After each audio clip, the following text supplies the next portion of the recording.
Hello नमस्कार, कैसे आप लोग। ये जो स्क्रीन पे तस्वीर चल रहा है, ये भाई स्कॉर्पियो में बैठे भोजपुरी के 8 कलाकार एक साथ जो है सासाराम से लेकर बनारस की ओर जा रहे थे हाईवे पे। और हाईवे पे टक्कर यानी कि एक्सीडेंट हो गया और एक्सीडेंट के साथ में 8 के 8 की मौत हो गई एक्सीडेंट से। और हाईवे पे बयान और पुलिस वाले का आप सुनते हैं, पता चलेगा कि इनको जो कोई आईडी नहीं मिल रहा है। हालांकि इन पुलिस वालों ने बताया कि 2 आईडी जो मिले हैं वो मुंबई का और स्कॉर्पियो का नंबर जो है वो बक्सर की है।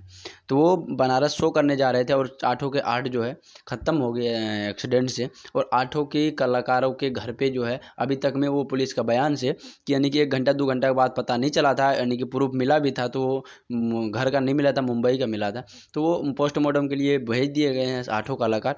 और देखिए इंडस्ट्री के 8 कलाकार एक साथ खो देने का मतलब होते हैं एक बहुत बड़ी नुकसान है भोजपुरी के लिए, क्योंकि भोजपुरी इंडस्ट्री को नए नए कलाकार चाहिए। क्योंकि ऐसे में गैप पड़ जाते हैं, नए नए उभरते। जैसे कि अभी देख लो हम बॉलीवुड वाले में इतने कलाकार आते हैं, इतने टैलेंट वाला बैठे हैं, जब भी नहीं चलता है।